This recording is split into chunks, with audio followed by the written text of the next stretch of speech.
sebagian gambaran-gambaran yang ada di dalam dunia Atlantis. Nah, seperti dikatakan tadi, salah satunya adalah lambang kuda laut. Nah, ini di mahkota-mahkota yang selama ini di kerajaan, di negara-negara Yunani dan lain sebagainya itu dimunculkan. Bahkan di dalam film-film Aquaman dan lain sebagainya itu dimunculkan. Nah, negeri ini memiliki bahkan mahkota-mahkota meteorit yang jelas-jelas bersimbolkan itu tidak pernah tersentuh. Ya, saya paham kenapa tidak pernah tersentuh, karena memang orang-orang belum melihat itu. Bahkan dunia juga belum pernah melihat itu. Nah, ini supaya menjadi penyemangat kita ya pada siang hari ini, karena saya diminta sebagai pemberi pengantar keynote speech kepada teman-teman semua. Semangatnya itu yang harus ditularkan adalah semangat pantang menyerah tadi. Ya, kalau bicara masalah dibully, saya itu sudah dibully dari semua level sudah. Ya, tetapi saya katakan saya siap. Ya, bahkan saya katakan andai kata saat ini dipertemukan dengan ahli-ahli metalurgi terbaik dunia sekalipun, saya yakin. Kenapa? Karena saya katakan tadi, teknologi ini sudah hilang. Logikanya kan kalau teknologi hilang itu sudah ada peradaban maju yang sangat maju sebelumnya, dan itu butuh waktu berapa ribu untuk hilangnya sebuah peradaban. Itu yang meyakini saya. Makanya saya sampai pergi ke para pembuat-pembuat pusaka, baik itu di daerah wilayah Jawa Tengah, kemudian di Bali, kemudian di Jawa Timur, ya, termasuk di Madura, itu semua dilakukan. Dan faktanya logam-logamnya itu juga sangat sempurna. Dari sana Kang Deddy, ini khususnya ya, wah ini kita semua ini adalah satu.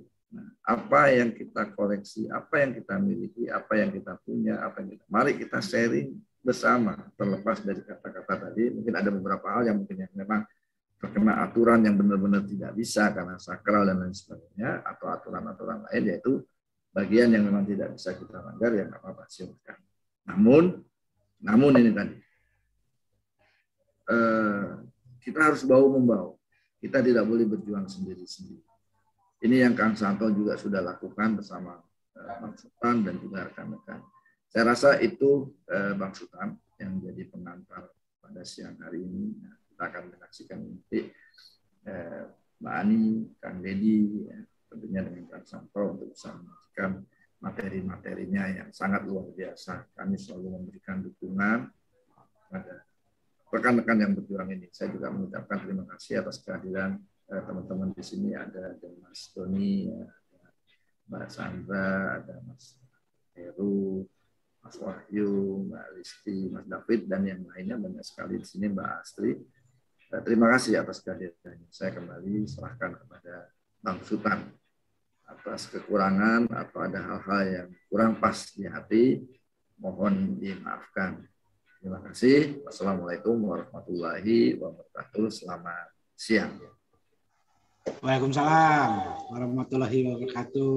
Mantap nih, Mas Arik. Terima kasih atas arahannya, nasihatnya, dan juga tadi semangatnya tadi nih. Kalau saya bisa tadi ambil kesimpulan itu, kalau kita sendiri kita memang tidak bisa apa-apa nih, ya Mas Arik. Tapi kalau kita udah bersama, kita makin banyak yang lebih tahu, mungkin hal itu akan lebih mudah bagi kita untuk memperjuangkan pelurusan sejarah yang ada sekarang ini. Karena tadi Mas Arik bilang 95% artefak ada di Leiden sana ya, bukti-bukti sejarah itu ya. Ini minim sekali kita jadinya ini. Makanya kapan-kapan kita akan minta lagi tuh loh. Kita punya hak, itu kan milik bangsa kita, milik leluhur kita itu. Iya. Oke, baik Mas Arik Haryono, terima kasih. Semoga JFC-nya Jember Fashion Carnaval-nya akan terus berjaya, jangan sampai berhenti, Mas. Amin. Itu adalah aset kita yang sangat berharga itu. Udah di dunia internasional udah mengetahui itu. Iya. Terima kasih. Terima kasih sekali lagi, Arik. Lanjut kita ke para narasumber. Bang Santo, silakan. Ya, alhamdulillah, terima kasih teman-teman, terima kasih Bang Sultan, terima kasih Mas Arik, terima kasih Bu Ani, terima kasih Kang Deddy, sama Mbak Retno. Ini ada tamu spesial kita, kemudian ada banyak lagi yang nggak bisa saya sebutin. Orang-orang ini orang-orang hebat semua nih Bang Sultan yang hadir sih, alhamdulillah. Jadi seperti ini, yang perlu dicatat ya untuk semua peserta, terutama Mbak Ani sama Kang Deddy, kita ini orang-orang spesial yang hadir di sini, orang-orang khusus. Saya sering katakan kalau kita itu sebenarnya bangsa Arya yang sudah diklaim oleh Jerman itu. Mereka tidak ada dasar kalau mereka itu Arya. Sesungguhnya Arya itu kita. Dan orang-orang pilihan ini, di antara itu Kang Ari, kemudian Bu Ani, Mas Dedi, itu ada teman-teman lain yang nanti, teman-teman lain ya, bisa japri ke Bang Sultan, nomor hatinya ada, atau tulis di chat, untuk mempresentasikan apa yang dia punya, misalkan kayak kolektor kayak Bu Ani, kayak Mas Dedi, itu bisa nanti kita publish. Jadi selain Mas Arik juga Bu Ani, Mas Dedi, itu teman-teman yang lain silakan hubungi Bang Sultan untuk dipublish seperti ini, diseminarkan, diwebinarkan. Jadi saya katakan seperti itu, kita ini orang-orang spesial, orang-orang pilihan. Di darah kita itu mengalir DNA Arya. Arya itu kita. Terus sekarang ini kan sejarah catatan kita kan sudah terbalik ya. Terbalik. Jadi tugas kita lah adalah meluruskan sejarah. Tugas kita meluruskan, kemudian Mas Ari, Bu Ani itu punya data-datanya. Kemudian yang perlu dicatat dari kata-kata Mas Ari itu harus gigih. Harus gigih, istiqomah, tetap berjalan, kumpulkan semua, kemudian tulis apa yang bisa ditulis tentang benda itu. Kemudian kalau bisa itu didaftarkan, nanti teknik pendaftarannya itu ada Mas Dino, bisa ditanyakan seperti apa. Jadi kegigihan Mas Arik itu harus dipunyai oleh teman-teman semua, terutama Mas Dedi dan Bu Ani. Ya, jadi maju terus, kembalikan sejarah benar Indonesia, berjuang terus, gigih, pantang menyerah. Bulian itu hal yang wajar. Mas Arik udah 10 tahun, 9 tahun lebih dibully orang. Jalan terus, Bang Sultan kuatkan mentalnya. Kang Lukman juga banyak siap. Oke, lanjut terus. Silakan berdiskusi, silakan mempresentasikan apa yang dipunya. Maju terus, pantang menyerah. Silakan.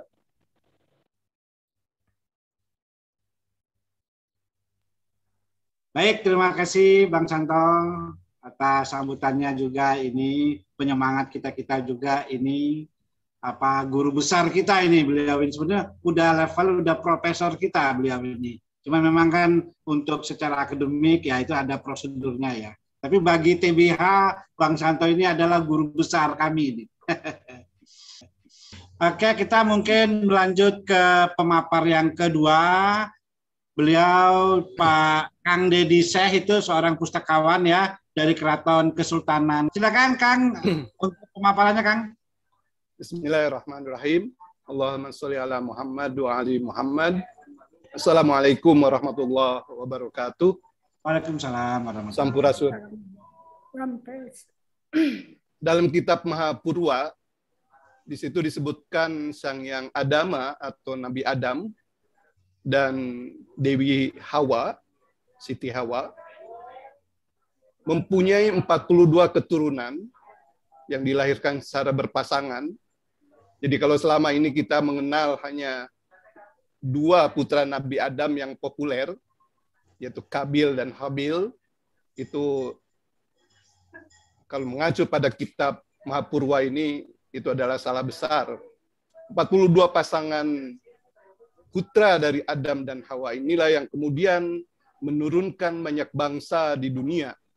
Sehingga kita mengenal bangsa-bangsa di Nusantara, ini adalah satu gambaran yang masing-masing dari bangsa yang ada di Nusantara ini mempunyai kekhasan karena memang mereka berasal dari putra-putra Adam yang berbeda. Keturunan ke-6 itu adalah tunggal laki-laki yang kemudian dikenal dengan Set atau Sis atau Nabi Sis, dan keturunan ke-41 tunggal perempuan yaitu Dewi Hunun. Inilah yang menurunkan banyak bangsa di dunia, sampai kemudian tibalah banjir besar Nuh. Banjir besar Nuh inilah yang kemudian memporak-porandakan yang disebut Sundaland, dan pada saat surut dan berlabuhnya perahu besar Nuh, maka terciptalah banyak benua yang kemudian kita kenal hingga saat ini. Berbeda dengan bangsa yang ikut dalam bahtera Nabi Nuh, leluhur Sunda itu menaiki sebuah gunung yang dibimbing oleh yang namanya Ratu Galuh. Tapi di saat banjir besar itu semakin naik, tanah ini ikut menaik dan kemudian menjadi sebuah pulau yang mengambang, disebutnya Pulau Kendang atau Pulau Hanyut, yang kemudian pulau ini seiring surutnya air, makanya pulau ini kembali menjadi sebuah gunung, dan saat ini tempat di mana leluhur Sunda ini berada disebut Sunda Wiwitan, atau kalangan umum mengenalnya adalah komunitas masyarakat Baduy. Atau dalam tatanan pertama di Tatar Sunda, ini disebut Kabataraan Cikal, yang dimana dari Kabataran Cikal ini menurunkan 6 kabataran lainnya, yaitu Kabataran Karang, Bongbang, Rangkas, Sajira, Jasinga, Jampang. Dari 6 kabataran inilah kemudian yang kemudian berkembang menjadi bangsa-bangsa lain di Tatar Sunda, memiliki kebudayaan berbeda, dan inilah orang-orang yang datang atau Swan.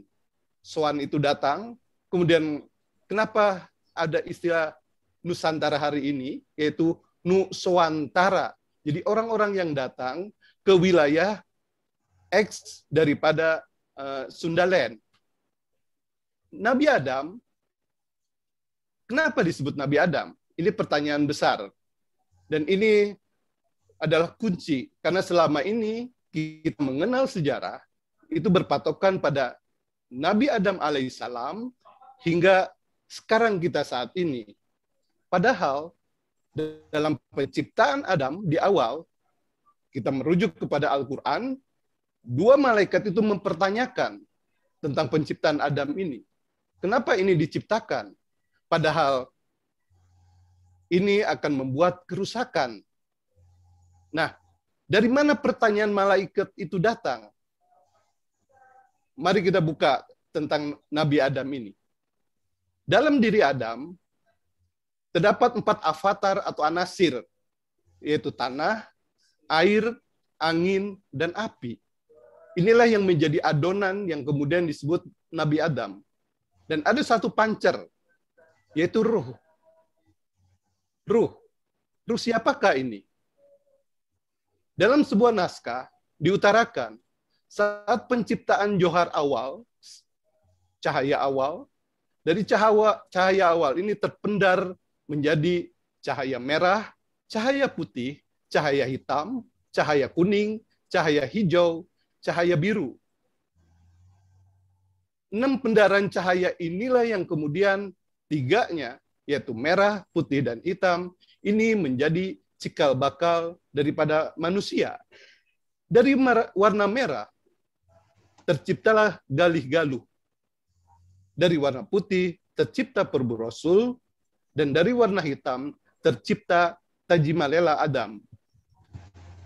Ruh Tajimalela Adam inilah yang kemudian ditiupkan dalam adonan tadi. 4 avatar yang dipersatukan, sehingga adonan itu, manusia itu disebut Adam, atau Sang Hyang Adama dalam kitab Mahapurwa. Galih-Galuh, Perbu Rasul, Tajimalela Adam, saat dicipta itu ada di alam kalanggengan atau alam keabadian. Belum ada tercipta 4 alam lainnya, yang kemudian kita kenal ada alam kahyangan, alam lokatan, alam ciptaan, dan alam padang yang kita tinggali saat ini. Tapi saat setelah ke-4 alam itu dicipta, terutama alam padang, Kemudian alam padang mulai diisi dengan bumi langit, dan di mana bumi langit itu masih menyatu dan berbentuk datar. Jadi kalau yang menganut teori bumi datar, inilah era bumi itu datar. Dan di saat bumi ini datar, 3 eksistensi cikal bakal manusia itu diturunkan dalam bentuk Ruhul Kudus atau Ruh Suci di satu titik di muka bumi yang saat itu 100% bumi adalah air. Makanya disinilah cikal bakal agama Tirte yang kemudian dianut oleh saudara-saudara kita di Bali. 3 eksistensi manusia inilah yang kemudian tinggal di satu titik, dan kemudian dicipta tanah pertama, yaitu Bakah atau Mekah yang kita kenal saat ini. Dan sebelum mereka bertiga ke tanah yang kedua, yaitu Bakah ini, meninggalkan satu buah patok untuk bertiga, yang kemudian disebut paku alam. Dan beliau bertiga di tanah yang baru itu mendirikan 3 patok-patok, 3 tiang, masing-masing tiang Galih Galuh, tiang Perbu Rasul, tiang Tajimalela Adam. Lantas ini di dalam Al-Quran disebutkan, inilah bangunan pertama di muka bumi. Dan itu bisa di cross-check, silahkan. Buka YouTube atau Mbah Google, di sana dibuka Ka'bah, inside-nya itu ada 3 tiang. Ada tiang sampai saat ini. Yang 3 tiang itu kemudian didirikan kembali oleh Ibrahim pasca banjir besar Nuh, sehingga kayunya pun sekarang dirubah menjadi kayu-kayu gaharu, yang sebelumnya bukan kayu. Itu 3 tiang batu. Nah, ketiga eksistensi manusia ini kemudian kembali ke tanah yang pertama mereka diturunkan. Di mana itu? Itu di tempat di mana paku alam itu berada. Yang kemudian dari paku alam ini kemudian merujuk pada kata Cipaku, ciri pakuning alam, atau cipta pakuning alam. Nah, di awal inilah ketiga eksistensi ini masing-masing membuat karya pertama di muka bumi, di mana Galih Galuh nanti mempunyai gelar haji, yaitu Haji Terah Wisesa, Perbu Rasul Haji Purba Wisesa, dan Tajimalela Adam Haji Dharma Raja. Haji Terah Wisesa atau Galih Galuh, beliau yang mendirikan 12 gunung pertama di muka bumi, yang 12 gunung ini nanti cikal bakal dari nama 12 bulan yang kemudian dikenal saat ini seperti bulan Muharram, bulan Safar, Mulut, Silih Mulut, Jumadil Awal, Jumadil Akhir, Rajab, Ruah, Ramadan, Syawal, Hapit, Rayagung. 12 bulan ini berasal dari nama gunung 1 Rengganis, 2 Gunung Padang, 3 Gunung Lingga, 4 Gunung Surian, 5 Gunung Cakrabuana, 6 Gunung Penuh, 7 Gunung Sanghyang, 8 Gunung Sunda, 9 Gunung Jagat, Sanghyang, Gunung Jati, Gunung Jati, Gunung Sunda, Gunung Jagat, dan Gunung Agung. Itulah 12 gunung awal yang dibentuk oleh Galih Galuh atau Haji Terah Wisesa. Perbu Rasul, kemudian kita mengenal kata wetan. Itulah Perbu Rasul yang membuat, di mana di wetan itulah ngawejang ilmu, ada kidul, itu ngaos ilmu, mempelajari ilmu, ke utara atau kaler, menulis di lontar, dan ke kulon, mengamalkan yang 3. Itulah Perbu Rasul atau Haji Purba Wisesa. Yang ketiga, Tajimalela Adam. Tajimalela Adam atau Haji Dharma Raja. Ini nanti terkoneksi dengan apa? Dari mana dharmik organik itu? Ajaran Dharma. Ajaran Dharma berasal dari kata Dharma Raja. Gelar hajinya Tajimalela Adam. Tajimalela Adam atau Haji Dharma Raja, beliau memberikan nama-nama hari. Dimulai dari Jum'ah dengan Sabtu 6, Sabtu 9, Ahad. Ingat, Ahad bukan bahasa Arab. Itu bahasa kita. Itu bahasa kita. Bukan minggu apalagi. Minggu daripada namanya Domingus, yang merubah tradisi upacara Kristen menjadi hari Ahad atau Minggu. Dari Sabtu, Ahad 5, Senin 4, Selasa 3, Rabu 7, dan Kamis 8. Itulah yang kemudian dikenal dengan naftu dan hari balungan atau pokok hari yang hingga saat ini kita kenal. Dan Haji Dharma Raja atau Tajimal Lela Adam juga membuat 5 hari Pamudi atau pasaran yang kita kenal, di mana beliau membuat gunung kecil, di sana ada Pakuwon, lahirlah kata Kaliwon, dibuat paniisan menjadi maniis atau manis. Jadi ditranslate jadi legi, ini ngawur sebetulnya. Karena manis di sini bukan rasa. Manis adalah menyepi. Baru kemudian dibuat Patileman jadi pahing, dibuat Sarean jadi pon, dibuat Ciawilarang jadi wage. Itulah Tajimal Lela Adam atau Haji Dharma Raya dengan karyanya. Setelah ketiganya membuat karya ini, mereka kembali ke Kalanggengan, menyetorkan semua pekerjaan yang setelah mereka kerjakan, lantas dari bahan-bahan yang lain, kemudian itulah yang mengisi Alam Padang. Alam Padang mulai meluas tanahnya, di sana ada tumbuhan, ada binatang, dan didominasi oleh Banujan atau siluman dalam bahasa Sunda, dan sampai namanya Nisnas atau binatang jalan tegak yang kemudian disebut lemur atau peradaban yang disebut Lemurian, atau kemudian lebih terkenal dengan nama Atlantis. Atlantis itu dari kata Atala. Atala itu adalah daratan yang dikelilingi lautan karena masih yang disebut Sundaland, daratan hanya satu daratan di muka bumi. Nah, saat alam padang terisi, kemudian siapakah dari 3 eksistensi bakal manusia yang menjadi utusan pertama? Diutuslah Galih Galuh dengan gelar ratu. Ratu bukan merujuk pada perempuan seperti saat ini yang ada di Keraton Kanoman. Ratu, Ra adalah pancaran dari Tu. Siapa? Hyang Agung. Beliaulah waliullah kalau pemahaman Islam.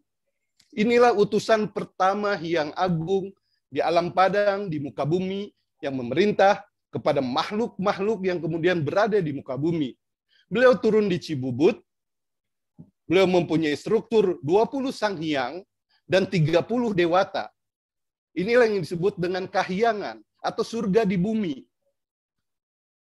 Di era Ratu Galuh ada banyak peristiwa yang pokok. Pertama, 2 abad binatang bisa bicara, 1 abad 1000 tahun.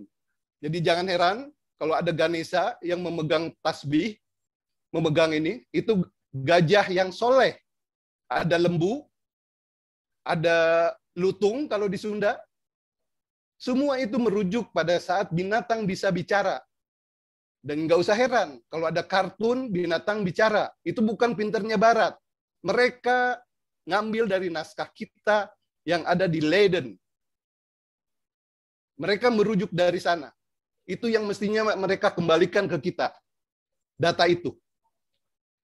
Itu satu peristiwa di era Ratu Galuh. Yang lainnya, kisah tentang Sangkuriang yang menjadi alat legitimasi kota Bandung. Padahal kejadiannya bukan di kota Bandung. Tapi itu diambil oleh kolonial untuk melegitimasi Bandung. Padahal semua peristiwa yang disebut Sangkuriang itu adanya di Dharma Raja, Sumedang. Itu ada makamnya si Belang Jungjang atau kemudian disebut si Tumang, ada tempat melahirkannya yang namanya Dewi Dayang Sumbi, dan lain sebagainya. Yang ketiga, Ratu Galuh, Ratu Swindu mendirikan negara siluman yang disebut Hindustan. 100 Windu, dan beliau mendapat gelar Ratu Hindu. Dan saat pulang kembali ke Kahyangan dari Hindustan, beliau membawa 3 panakawan. Yang pertama, Bondan, yang kedua Repot Maja, dan ketiga Tekel. Siapa Bondan? Itulah Petruk. Repot Maja, itulah si Cepot kalau di Sunda. Siapakah Tekel? Itulah Gareng. 3 inilah, kalau dalam pewayangan, ini yang selalu mengiringi Dang Hyang Semar. Nah, Dang Hyang Semar inilah sosok dari Ejawantah Ratu Galuh. Apalagi yang dibangun Ratu Galuh di era kekuasaannya. Termasuk peradaban yang kemudian dikenal dengan peradaban Lemurian. di mana di sana binatang berjalan tegak, tapi mukanya ada banteng, ada kucing, ada burung, sebagaimana tertoreh di dinding-dinding piramid. Itulah puncak peradaban dari era Ratu Galuh. Tapi sayang mereka melakukan menumpahkan darah, peperangan, sehingga kemudian peradaban mereka dihancurkan, sehingga Atlantis itu hilang dalam kisah-kisah. Nah, pasca era Ratu Galuh, saya ambil contoh sekelumit saja, pasca itu baru kemudian 4 an-Nasir yang tadi saya utarakan di awal disatukan, tanah, air, angin, dan api. Dan dari situlah siapa? Ruh Tajimalela Adam ditiupkan ke dalam 4 an-Nasir itu tadi bersama dengan ruh Perbu Rasul dalam sulbinya. Makanya kemudian di dalam Islam itu mengenal Nabi Rasul yang wajib diketahui. Karena dari Nabi Rasul itulah berpindahnya ruh Perbu Rasul sampai turun nanti ke Mahamada dalam konteks Weda atau Ahmad dalam Islam. Makanya kalau sebagian berbicara bahwa Abdullah kafir, Abu Muthalib kafir, itu salah besar, karena tidak mungkin ada ruh Perbu Rasul dalam Abdullah lantas bisa menjadi kafir. Ini sebuah catatan. Jadi inilah yang seringkali kita missing link dalam sejarah. Kita hanya berbicara tentang arke, tentang kerangka yang tersisa. Tapi kita lupa bahwa ada kehidupan pra-Adam, dan ini tidak pernah dibahas. Tapi alhamdulillah, karena ada saudara-saudara kita di Bali, ini masih memuliakan kisah ini. Ini sangat penting. Jadi kalau bisa bicara tentang dharmik original, kuncinya adalah di era pra Nabi Adam. Karena inilah yang pelik, yang cukup panjang. Di mana di sini 1 tahun masih disebut 1 windu, dan di mana di sini ada sejarah orang memotong ayam yang kemudian kita kenal bekakak ayam, itu di zamannya Ratu Galuh, di mana usia windu saat itu adalah 2452 windu. Baru ada perintah makan besar saat itu. Dan kapan tepatnya? Itulah 14 Muharram. Ini yang hilang dalam peradaban manusia. Padahal ini adalah cikal bakal manusia mengenal makan besar. Kemudian ada 12 Mulut. Kemudian ada 1 Syawal. Ada 10 Zulhijjah. Dan baru zaman Nabi Adam itu perintah makan kelima yang kemudian kita kenal bubur sura. Jadi bubur sura bukan memperingati satu peristiwa dalam konteks mazhab, tapi ini adalah peristiwa di tanah kita, dan ini hilang. Nah, inilah peristiwa-peristiwa ini yang kemudian peristiwa-peristiwa ini karena Perbu Rasul atau Ahmad atau Mahamada turun di Mekah, yang ada di Jazirah Arab ditranslate seolah-olah ini milik orang Arab, padahal itu salah besar. Semua peristiwa itu ada di kita. Semua itu ada di kita. Ratu Galuh di Cibubut, Nabi Adam pun, yang kita dicekoki dari kecil bahwa Nabi Adam turun di Arab, itu salah besar. Nabi Adam sama di kita. Dan itu di mana? Di Caruban atau Cirebon yang kita kenal saat ini. Karena saat Sundaland itu tidak ada Arab. Belum ada nama-nama itu. Zaman Nabi Adam belum ada nama-nama itu. Nama-nama itu adalah baru. Contoh, saat Kain terusir dari komunitas Adam dengan membawa 2 istrinya yang menjadi istri Habil dan pasangannya sendiri yang dia nikahi, beliau menemukan satu daerah yang namanya Afrika. Apakah benua Afrika? Bukan. Dan di sana ditemukannya gandum. Kemudian diikuti oleh siapa? Sang Hyang Lata Dewi Uja. Sang Hyang Lata Dewi Uja menemukan Asia. Satu daerah, bukan benua Asia. Belum jadi nama benua. Lantas Sang Hyang Yazuza Dewi Majuza pergi kemana? Daerah Kaspia. Makanya kalau wacana Yajuj Majuj yang kemudian Alexander Zulkarnain mendirikan tembok, itu adalah menutup keturunan Sang Hyang Yazuza, Dewi Mazuza, yang itu diprediksi akan turun nanti di akhir zaman. Nah, banyak para putra Adam yang terusir dari komunitas Adam. Yang kemudian jadi Nusantara adalah mereka yang setia terhadap ajaran yang dibawa oleh Nabi Adam alaihissalam. Yang Nabi Adam ini adalah estafeta daripada Ratu Galuh. Begitupun Rasulullah Muhammad itu adalah estafeta dari Nabi Adam. Sehingga 3 eksistensi ini, Ratu Galuh, Nabi Adam, dan Muhammad, di Sunda kemudian disebut Tilu Tangtu di Buana. Jadi Tilu Tangtu di Buana yang kemudian jadi Ratu Rama Resi berujuk pada 3 sosok ini. Ratunya kepada Ratu Galuh, Gali Galuh. Ramanya kepada Adam, dan resinya kepada Muhammad. Ini kalau di Bali kemudian dikenal dengan nama Tridatu. Merah, putih, hitam. Ini yang kemudian melekat dalam ajaran di Bali yang disebut ajaran Tirta. Nah, Tilu Tangtu ini jika kembali ke tadi masyarakat Baduy, itu menjadi sistem masyarakat di sana yang disebut Tangtu Tilu, Jaro 7. Tangtu Tilu adalah manifestasi dari Ratu Rama Resi, Cikesik, Cibeo, Cikartawana, Pada Ageng, Parahiang, dan Kadu Kujang. Jadi, berbicara Sunda, karena tadi ada kahyangan, di mana di era Ratu Galuh ada 9 manusia yang disebut Hyang, yaitu 5 laki-laki dan 4 perempuan, tapi saat itu belum ada perintah untuk kawin mawin. Makanya di Sunda kemudian dikenal istilah karuhun. Karuhun adalah manusia berbentuk ruh yang itu masih menyandangi para putranya yang sekarang ada. Yang para putranya ini yang disebut kemudian Rahyang. Rahyang, pancaran daripada Hyang. Jadi Pak di sini adalah menunjukkan kata nominal terhadap sosoknya. Karena itu ada sebelumnya di Tanah Kahyangan yang kemudian sekarang menjadi Kecamatan Dharmaraja di Sumedang.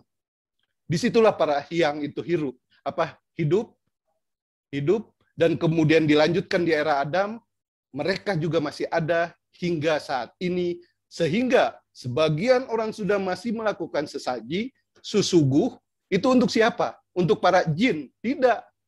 Jin tidak makan itu. Jin tidak minum kopi. Jin tidak minum susu. Tapi itu diperuntukkan untuk hyang-hyang yang ada di Tatar Sunda. Tapi kata Tatar Sunda perlahan dengan secara sistematis itu semakin dihilangkan eksistensinya. Sehingga orang lebih bangga menyebut Jawa Barat. Bukan saya anti etnik, bukan. Tapi Jawa Barat tidak tepat untuk Tatar Sunda. Sebagaimana Gusti Sinuhun Sunan Gunung Jati adalah panatagama Ri Tatar Sunda. Beliau sebagai panatagama di Tatar Sunda. Dari mana? Dari Candi Tugu di Semarang sampai ujung Kulon. Itu Tatar Sunda. Soal manusianya silahkan saja, bangsa apapun. Karena memang ini tanah di mana semua bangsa bisa hidup. Nah, ini pun masukan buat kawan-kawan sekalian bahwa bantu juga Sunda untuk bukan kita pengen dihargai menjadi misalkan provinsi Sunda sendiri, tapi ini untuk mengingatkan kita semua bahwa ada Sunda yang di sinilah hyang-hyang itu hidup. Di sinilah utusan pertama Hyang Agung itu berada. Di sinilah peradaban itu pertama berada. Mungkin itu Bang Sutan. Terima kasih. Assalamualaikum warahmatullahi wabarakatuh. Sampurasun. Waalaikumsalam warahmatullahi wabarakatuh. Terima kasih Kang Dedi. Kang Dedi atas pemaparannya. Akhirnya kita sedikit memahami ya Parahyangan Sunda itu bagaimana begitu ya. Untuk itu selanjutnya kita berikan kesempatan untuk audiens ya yang mau bertanya, silakan raise hand kalau ada. Kang Lukman, ada yang mau ditanyakan, Kang Lukman? Sementara dengerin dulu Kang Kanda.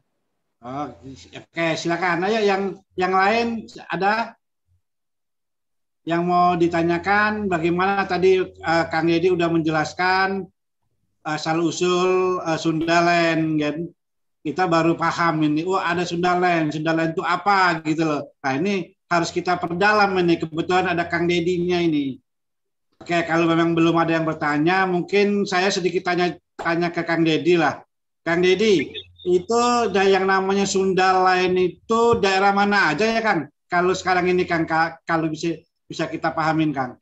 Dikisahkanlah Ratu Galuh meneteskan 9 tetes air mata, dan itu menjadi pala putra yang 9, dan 9 putra ini dibawa dengan kandaga, yaitu perahu, tengah lautan, tapi tiba-tiba perahu itu bocor, dan diambil tanah oleh Ratu Galuh untuk menutup kebocoran tadi.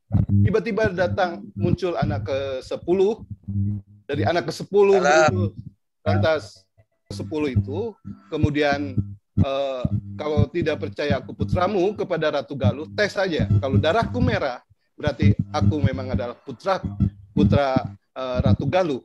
Ternyata setelah dicoba, di kulitnya keluar darah dan berubah menjadi cacing kalung. Nah, peristiwa ini ada dalam sisipan, kalau nonton film, namanya film Sesi Jenar, tapi itu sisipan, itu cuplikan dari peristiwa ini.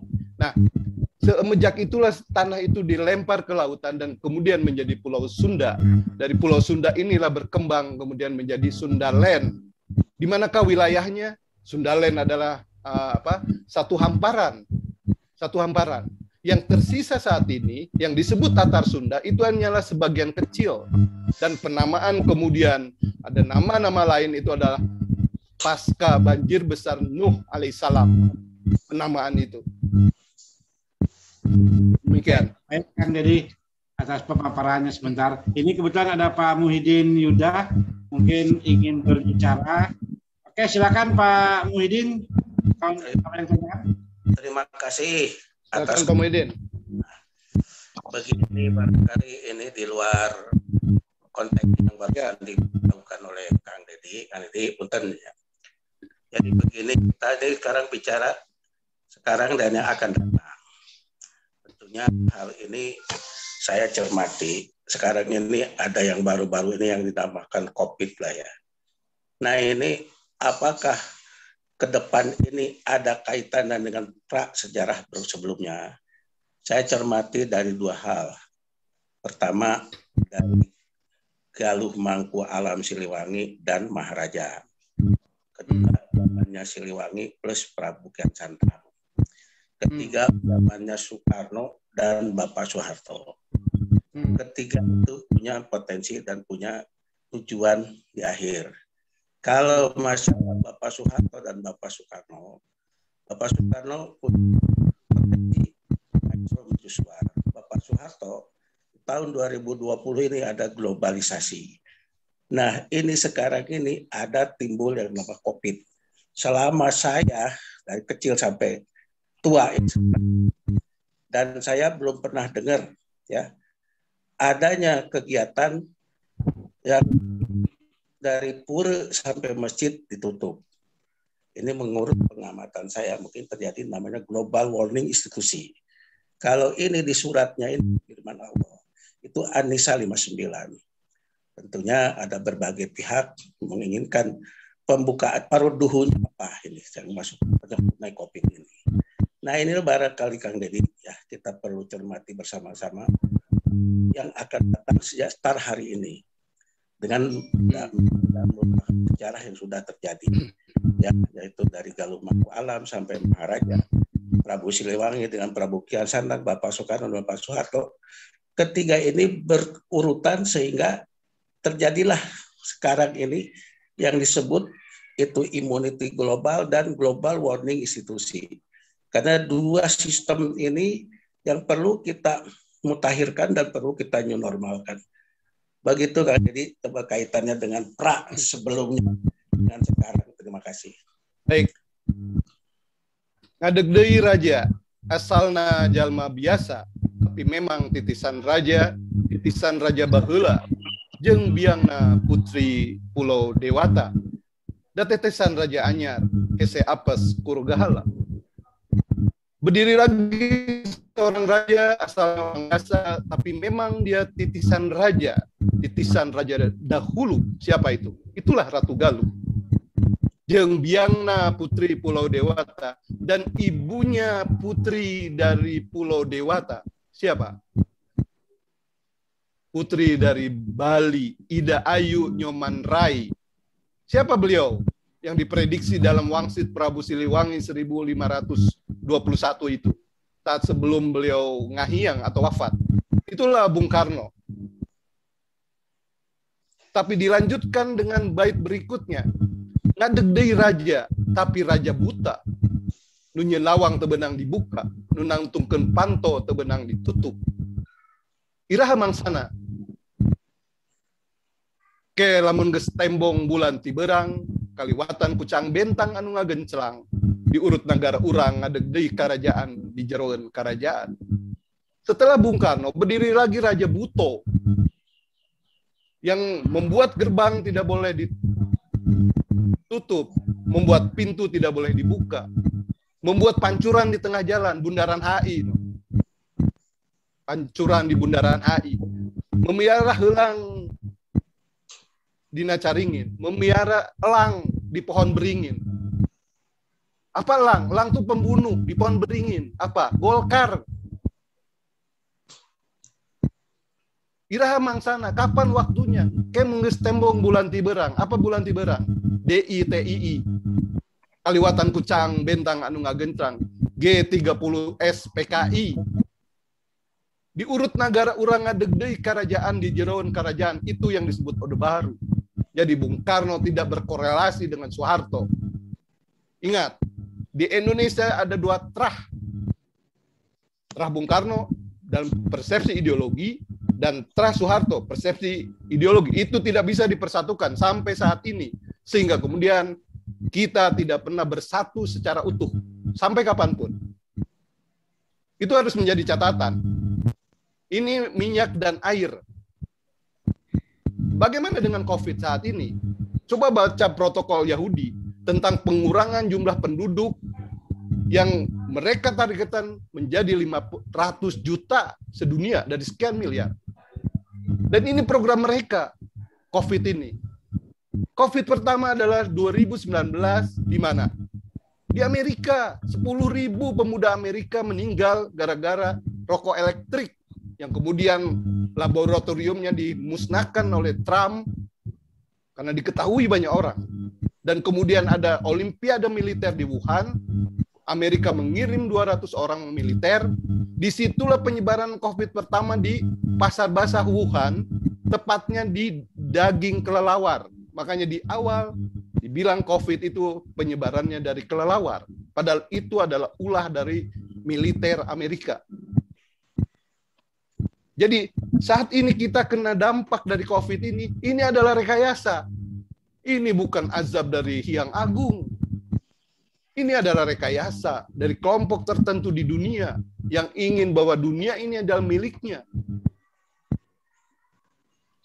Makanya sampai kemudian nanti akan muncul siapa?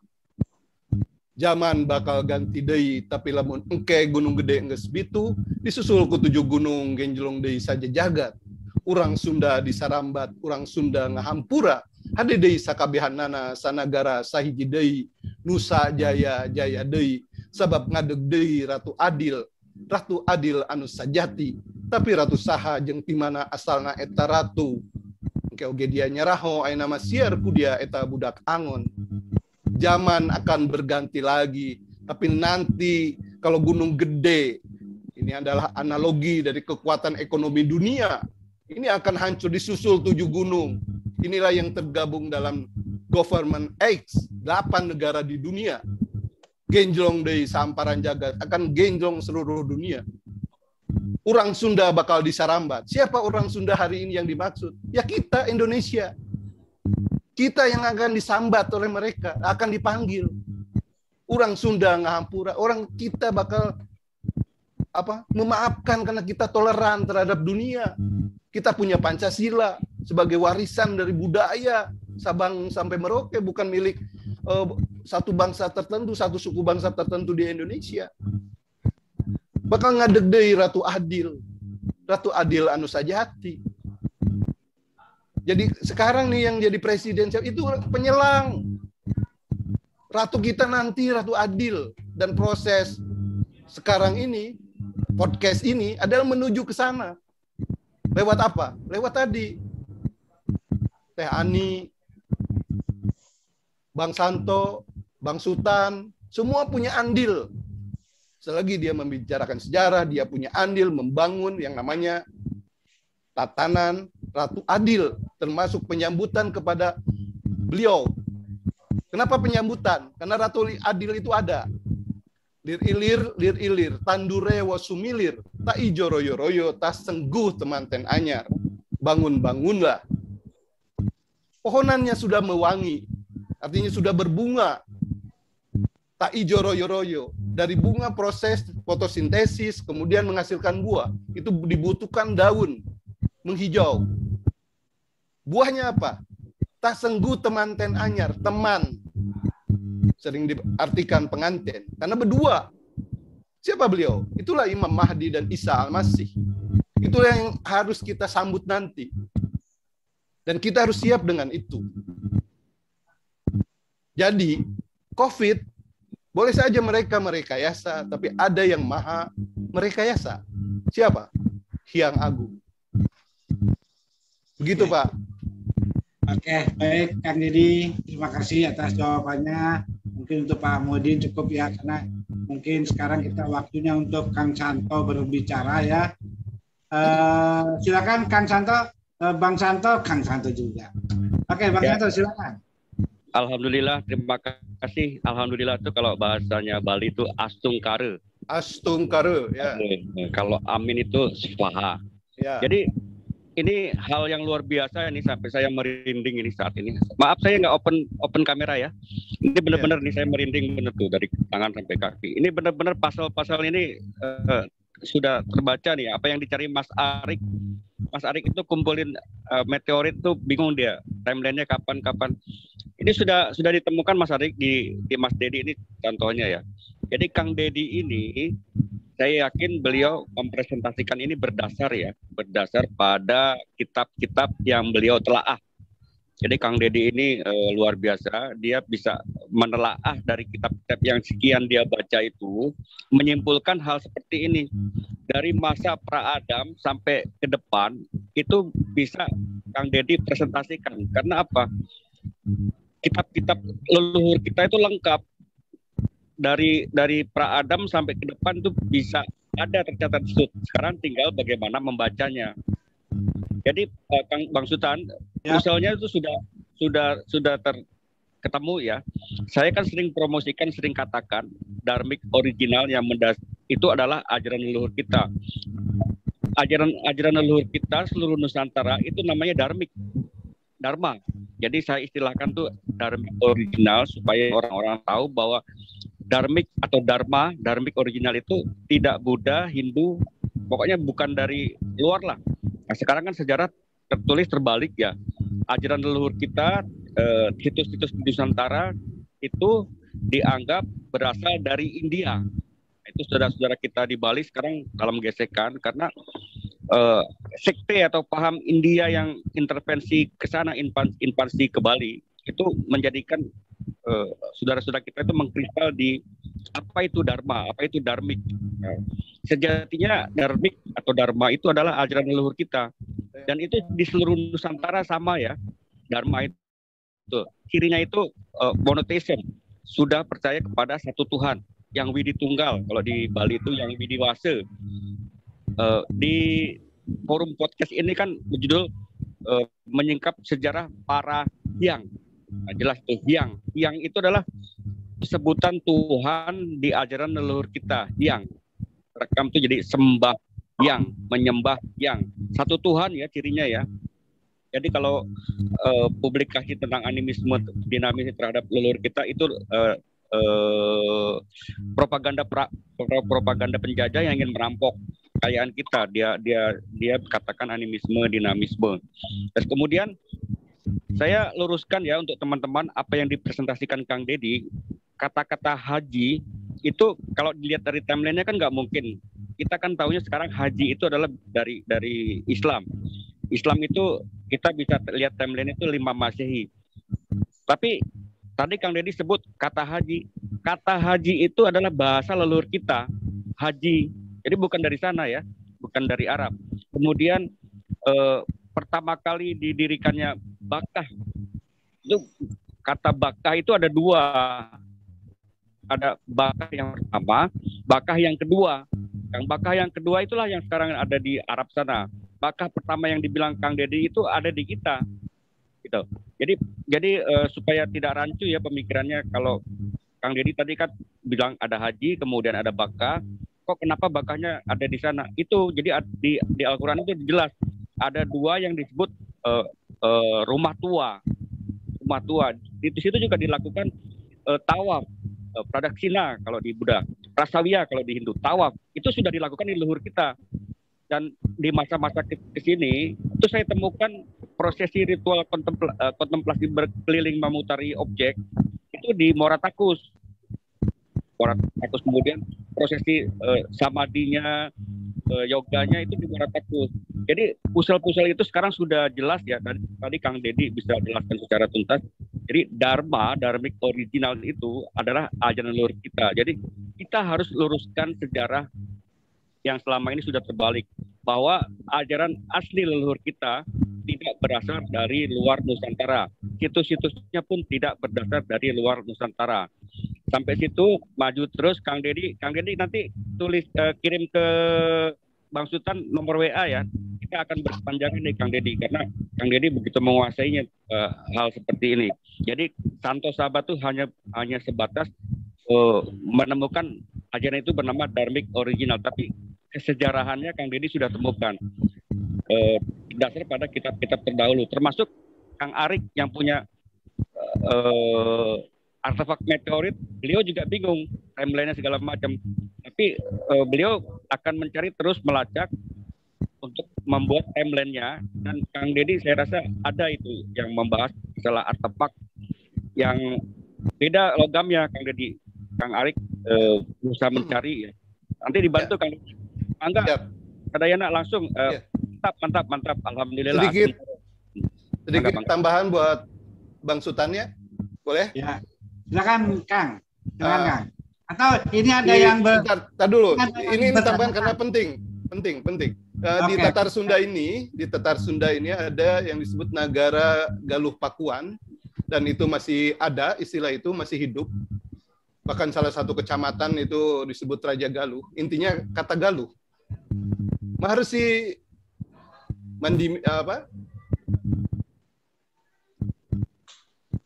yang kemudian di Kendan, yang tadi situsnya banyak di explore oleh Teh Ani, itu meliputi wilayah Kendan, Limbangan itu meliputi wilayah Kendan. Manikmaya, Guru Manikmaya ini adalah sebelum nyampe di Kendan di era Tarumanagara di dinasti ke-7 Suryawarman, yang kemudian beliau menikah dengan Tirta Kancana putrinya, yang ini menurunkan nanti cucu yang bernama Kandiawan.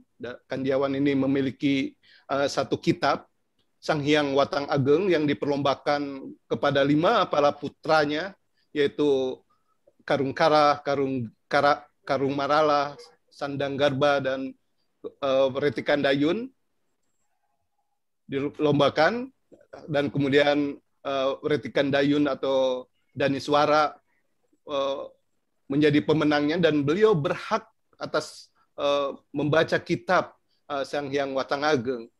Retikan Dayun menemukan kata Ratu Galuh dan menemukan petilasan Galuh, Makanya kemudian beliau mendirikan kerajaan yang namanya Galuh Pakuan. Tapi sedikit klarifikasi karena pemahaman Galuh Pakuan untuk saudara-saudara kita yang ada di Ciamis khususnya, karena Ciamis ini sering disebut Tatar Galuh. Galuh Pakuan itu adanya di Ciduging, Dharma Raja. Sekarang masuk dalam desa Tarunajaya. Itu ada di dalam naskah bahwa itu negara Dihin kedua yang dibangun oleh Ratu Galuh setelah pulang 100 windu mendirikan negara Hindustan. Ratu Galuh mendirikan negara baru di Ciduging, dan kemudian Wreti Kandayun mendirikan untuk mengenang tokoh yang namanya Galuh ini. Jadi Galuh bukan sekedar permata sebagaimana Mbah Google sebutkan. Galuh ada tokoh pertama, utusan Hyang Agung pertama, dan beliau menamakan Galuh negaranya itu Galuh Pakuan karena Galuh di sekitar Paku Alam. Jadi berbeda kata Pakuan pada Galuh dan Pakuan Pajajaran. Kalau Pakuan Pajajaran itu menunjukkan ibu kota kerajaan Sunda yang didirikan Tarusbawa 669 Masehi. Itu artinya Pakuan. Tapi kalau Galuh Pakuan, negara Galuh di sekitar Pakuning Alam atau Paku Alam, yang saat ini Paku Alamnya, wilayahnya itu sudah ditenggelamkan oleh namanya Bendungan Jati Gede di Dharma Raja Sumedang. Tapi bendungan itu pun itu sudah diprediksi dalam naskah bahwa wilayah yang disebut Cipaku, tempat di mana Paku Alam berada itu akan menjadi sebuah telaga. Nah, penting kata Galuh ini. Penting, karena ini yang sering lupa. Kita terjebak oleh teorema-teorema yang berasal dari Western. Kita dipaksa untuk mengikuti teori sejarah mereka. Mereka mereka kelompok yang tidak beriman. Mereka hanya melihat sesuatu hanya materinya. Padahal di dalam materi ada kekuatan imaterial selain kekuatan antimaterial. Nah, Barat tidak pernah mengajarkan ini. Bahkan dia tidak percaya terhadap kekuatan imaterial. Sebagaimana pra-Nabi Adam. Pra-Nabi Adam itu adalah kemudian menjadi imaterial di saat kita eksis hari ini. Makanya di Al-Quran surat Al-Baqarah pun disebutkan, Bismillahirrahmanirrahim, alladzina yu'minuna bil gaibi. Kenapa kita harus percaya terhadap yang gaib? Karena mereka itu ada di sekitar kita. Hyang, Rahyang, Pak Rahyang ada di sekitar kita.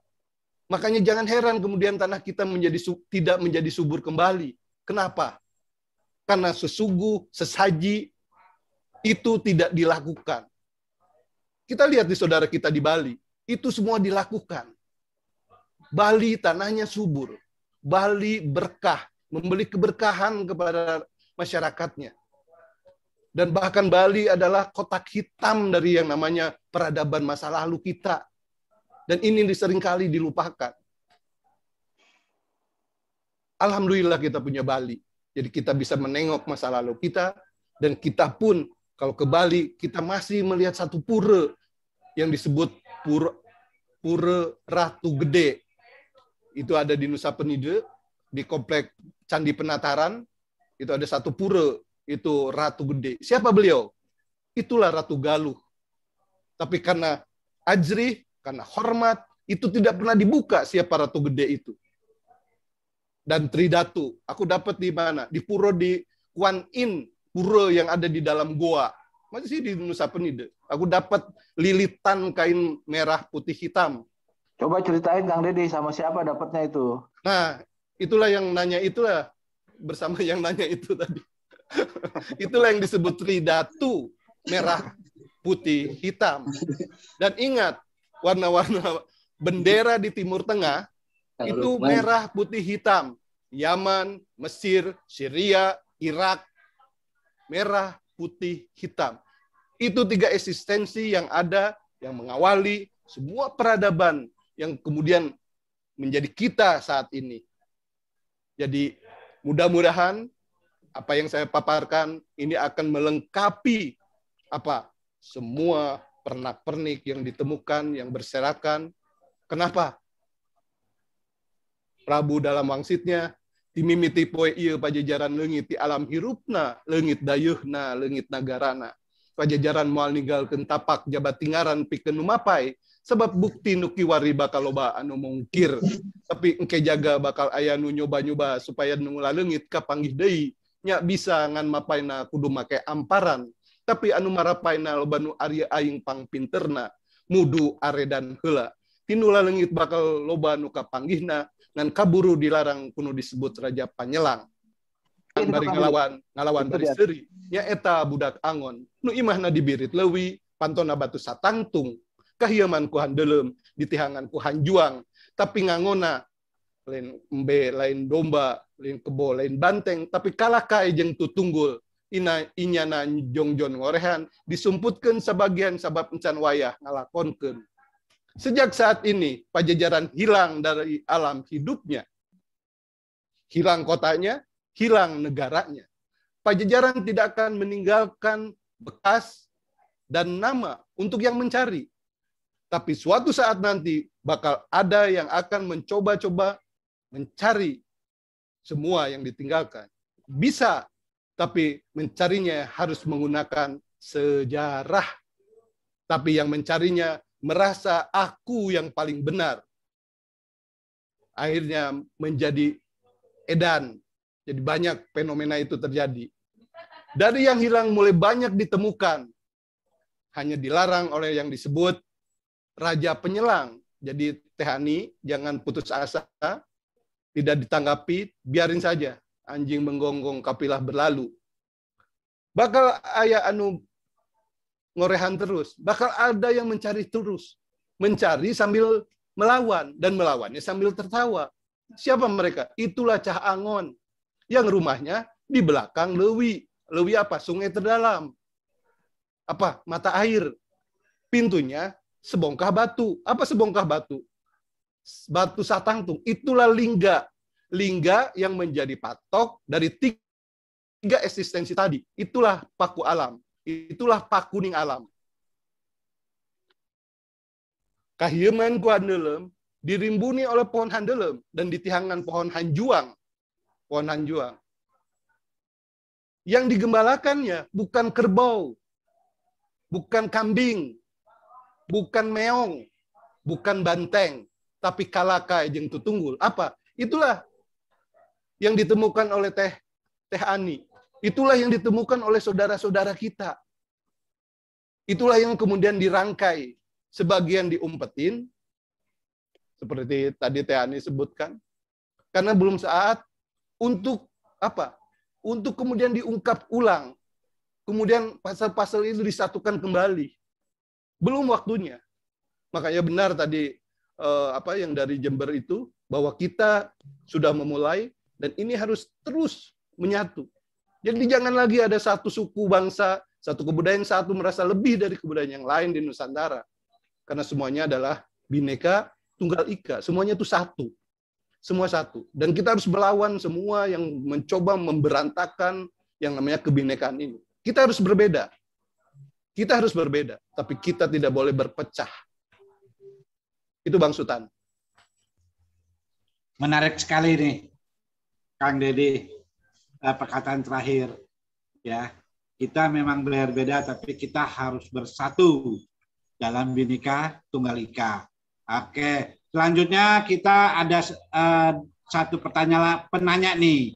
Kita khusus berikan ke Pak Lukman Madara ini. Silakan Pak Lukman. Apa yang mau ditanyakan Pak Lukman? Oke, silakan Pak Lukman. Ya, gini, Sampurasun. Sampai. Kawan-kawan Bali. Assalamualaikum. Sebetulnya 2/3-nya sudah dijelaskan oleh Kang Deddy sebetulnya. Cuman gini, waktu saya ke Nusa Penida dengan Kang Deddy itu, kita ke pura-pura itu, kita pas kalau nggak salah hari Dewi Saraswati ya, kalau nggak salah ya Kang Deddy ya. Ya. Nah, fotonya dong, fotonya coba dikirim, fotonya yang kita pakai ya udeng-udeng putih. Nah, di sana saya berbisik ke Kang Deddy ketika kita di Pura Ratu Gede. Saya bilang, iya mah asa di bumi orang, iya mah asa di imah gitu. Bahasa Sundanya ini seperti di rumah sendiri, ini seperti kita di tempat sendiri gitu. Dan ternyata memang ada benang merah yang demikian jelas dan terang terkait persamaan antara Sunda yang kita sebut sebagai Jawa Barat dengan Bali. Nah, ini yang mungkin saya ingin Kang Deddy coba jelaskan sedikit keterkaitan tersebut, karena memang dari mulai ajaran-ajaran yang ritmik, ajaran-ajaran yang liturgis, sampai ajaran-ajaran yang makro itu memiliki banyak irisan-irisan kesamaan. Terutama ketika bicara tadi tentang sesaji atau bakti atau disebut sebagai sesajen, gitu kan. Ya, Ternyata Banten. sesajen atau Banten di Bali itu jangan dilihat permennya, kembangnya, berasnya, tapi ada sesuatu yang imaterial di situ gitu. Nah, mungkin nanti saya minta penjelasan ke Deddy biar kawan-kawan Bali ini bisa sambung rasa dengan kita di forum yang bagus ini. Terima kasih Kanda, Kang Deddy, Bu Ani sama Pak Nyoman. Salam Pak Nyoman. Baik. Jika di Indonesia ini hanya mengenal 6 agama ya, Konghucu kemudian diakui. Perbu Rasul itu mengembangkan 75 agama. Jadi Perbu Rasul itu beliau menjadi para pimpinan dari agama-agama yang 75 itu. Itu di era Ratu Galuh.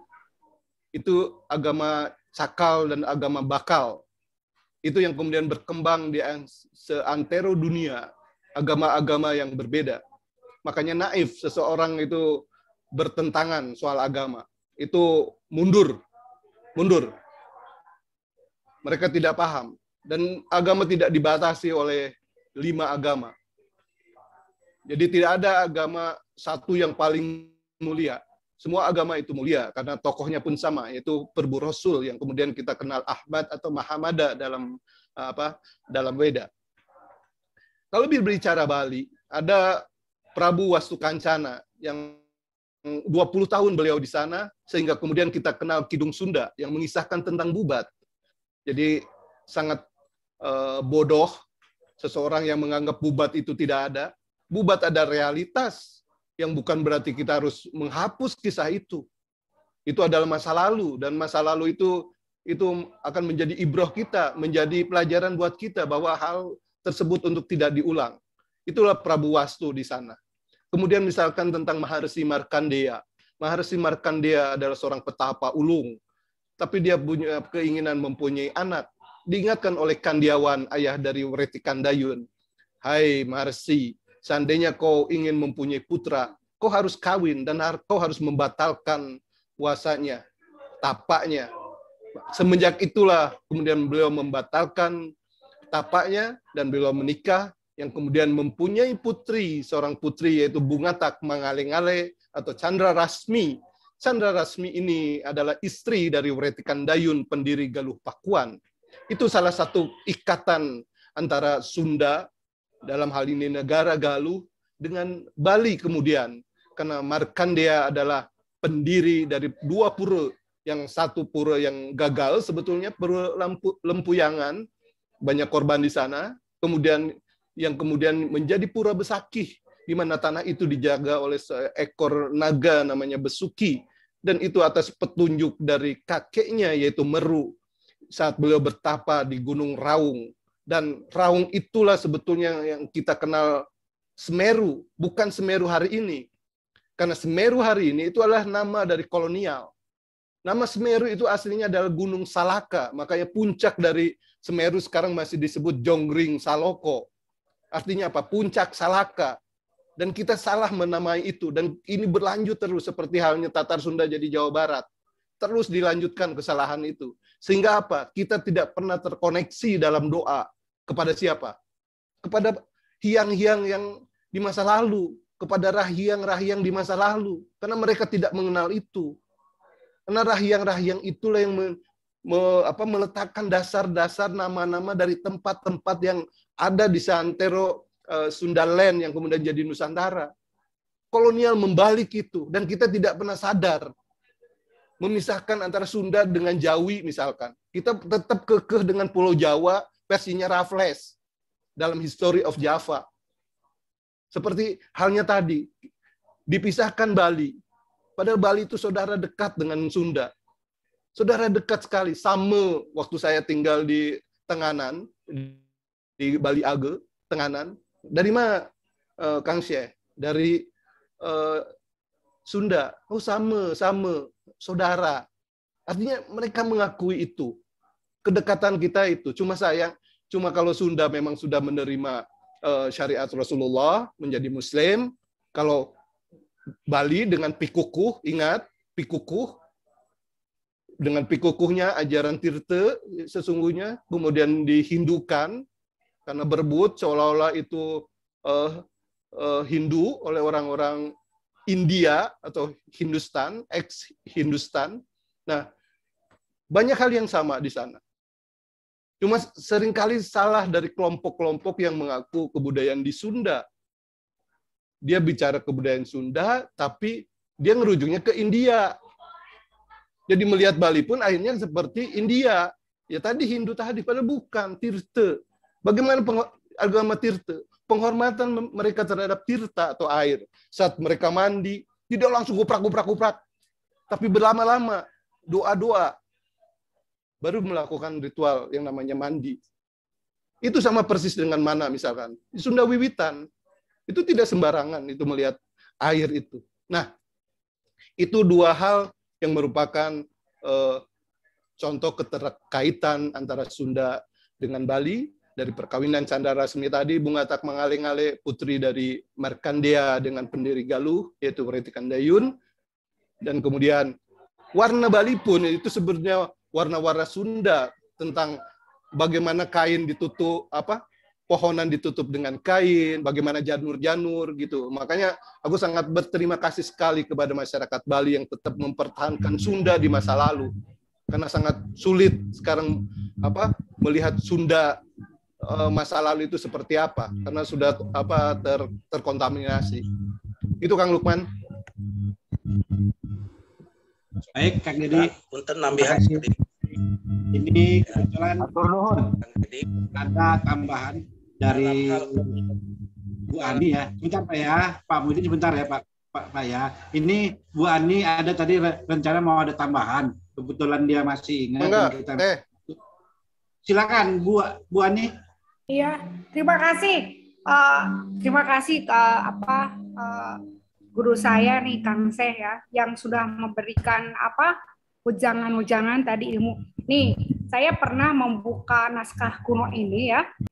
Di sini ada tulisan, ada orang yang membaca salah satu halaman di mana Nabi Nuh, Puputra, Gunda Gandul, Puputra, sampai pada akhirnya Puputra Ratu Galuh. Ini naskah kuno ini menggunakan tulisan Kat Usman ya. Dan ini tentang sejarah Nabi Adam semuanya ada, tetapi di dalam satu lembar ini ada yang menyebutkan dari silsilah Nabi Nuh sampai Puputra Ratu Galuh. Ini hanya tambahan aja, mudah-mudahan suatu hari nanti buku ini bisa menjadi sebuah kajian yang luar biasa. Tapi kita perlu kajian yang khusus, perlu kehati-hatian juga, karena di sini banyak sekali rahasia tentang kehidupan yang sebenarnya. Jadi saya juga pernah membaca ini, bahwa apa yang disebutkan oleh Kang Dedi itu ada kaitannya dengan naskah-naskah yang ada di sini. Tetapi saya tidak bisa membuka begitu cepat ya tadi, bahwa kita itu sudah lantip, sudah hati-hati, karena tidak mungkin semua orang akan menerima isi dari ini ya. Tetapi bahwa di sini adalah subhanallah, saya yakin bahkan dia tahu sendiri bahwa menulis sampai matinya pun tahu gitu kan, bahwa saya meninggal tanggal berapa dia tuliskan di sini. Tetapi semua naskah-naskah kuno yang ada di sini itu tahu bejakeun ka Nyemar Sunah kuring maotnya kuring mulai kajati mulang ke asal poe anu, itu sudah tahu udah dalam buku ini gitu. Jadi kematian aja sudah diketahui kalau untuk secara melihat membaca dari sini. Walau alam, cuman tambahannya ini ya Kang Dedi ini ada yang menyebutkan silsilah Nabi Nuh sampai terakhirnya Puputra Ratu Galuh, ada kutipan di sini. Insya Allah mudah-mudahan buku ini suatu saat akan menjadi hal yang luar biasa, dan kita itu tidak tahu sih gitu sejarah kita, dan ini sangat sekali kental dan berhubungan dengan agama yang terakhir, yaitu agama Islam. Tapi di sini menyebutkan tentang sejarah-sejarah Sunda gitu kan. Ya, terima kasih. Kasih punten ya, ngiring nambihan. Mangga. Assalamualaikum warahmatullahi wabarakatuh. Bang Sultan nambah dikit, Bang Sultan. Oke, lanjut. Itu klarifikasi dikit.